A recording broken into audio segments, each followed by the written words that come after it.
It almost doesn't matter what you end up doing. It's a party or whatever it is. There are two keys. One is listening, which is what you did. You listen to people, and you need a continuous mechanism to make sure that you're actually hearing from your people. In a 100-person company, you can do it by just walking around. In a 1,000-person or a 5,000-person company, you need mechanisms to make sure that you're getting that feedback. Yeah. And then, as you did, you need to empower people to say, okay, I heard you. You have power to do it. And I think it's particularly important now, not just because of the economy, but also because the Gen Yers have never been through this before. So, you can talk to them all you want about this is cyclical, it will come back, but it's the first time that they've actually felt it, and they're scared. I'll tell the story I was telling a couple of the panelists. We bring in a lot of interns after their third year of university, and we treat them extremely well that summer because they're the best and the brightest, and we want them to become full-time employees.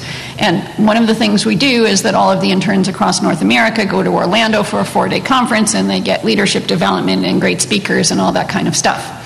So one of our interns asked this summer, he asked our campus recruiting leader, you talked about Orlando when we were recruited, but, in light of the economy, is that still on? And she said, yes it is.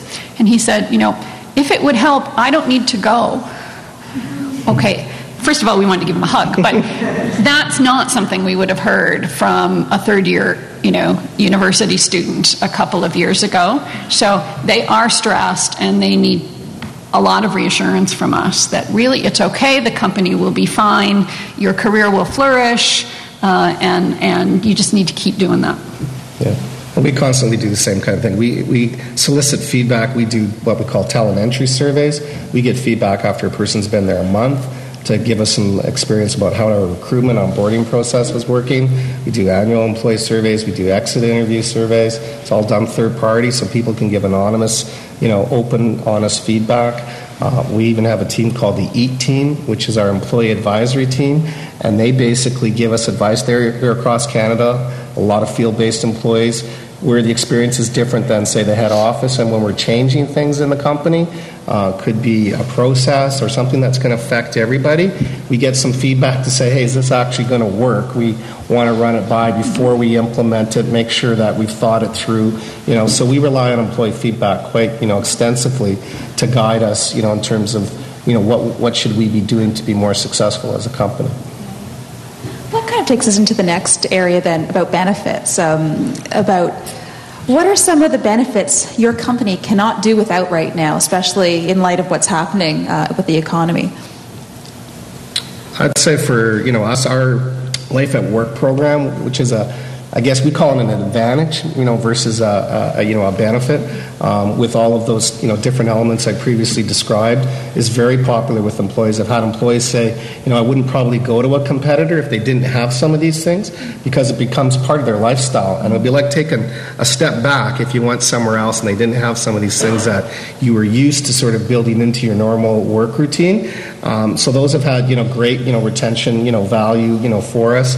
Obviously you still need to be competitive, on the basic, benefits that you're offering in terms of base compensation, incentives, your pensions, your flexible benefit programs, these kinds of things. But it's probably the more intangible things, the vacation leave. When we increased our vacation leave and we announced that, we got standing ovations, and, you wouldn't believe it would be that popular. And really the cost to the company, virtually nothing, because for most of our employees, we're not replacing them if they're not there.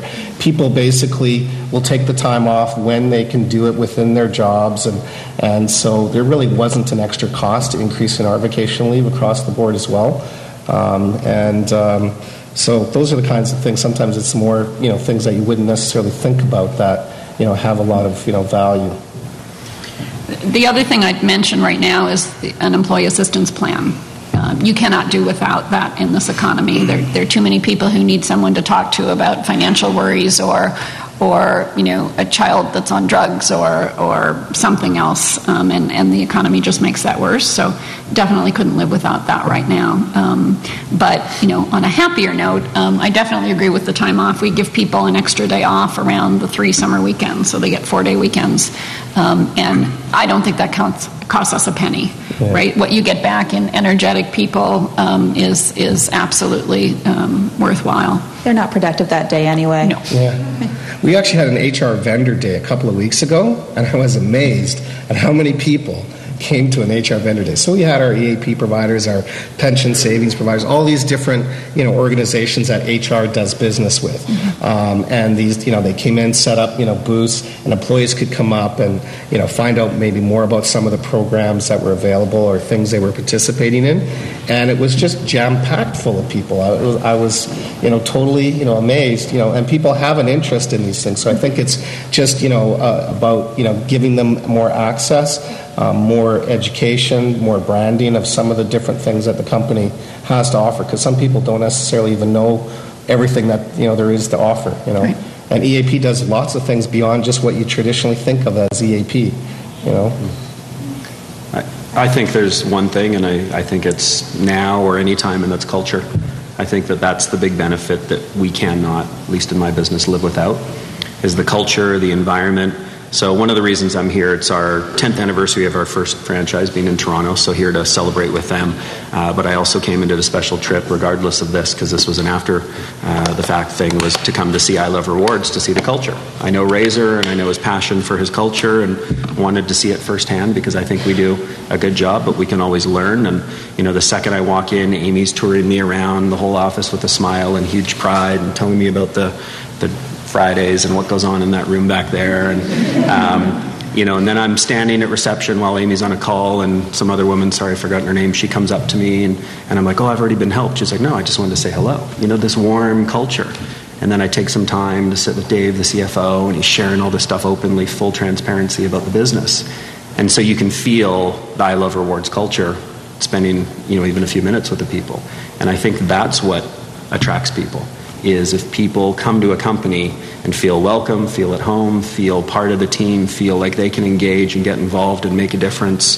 The vacation policies, all the different things are all important, but I think it's the culture, the environment, how you treat people. We have a fellow right now who's our VP operations who is having his third child, and his wife's pregnant with their third child. They have a heart problem, have to move to Edmonton, and we can't keep him right now, but we're still paying for him to be in Edmonton and doing everything we possibly can. You don't write policies for that stuff, and so there's benefits that I think are just a part of your culture. So if the culture is right, everything else just seems to work.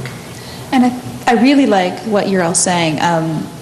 If you do the right thing and you do good things for your employees, you're right. If an employee doesn't want to leave that company, because it's exactly like taking a step backward. So they are looking out there, let's say if they're looking for another job, not that that's happening as much right now, but they don't want to leave where they are because it's so darn good back home that there's no point in going out. Yeah, and I think you also still have to give them a vision of the future and sort of where the company is going as well. So I think that communication, like I said, during these times, especially where people might be wondering, we've got about 8 or 9 different businesses, so keeping them abreast of what's going on, what we see as the future.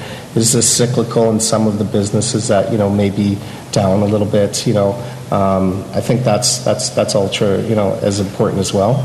So they want to look forward as well. To make sure that this thing is going to be a stable ship and will survive and thrive, hopefully.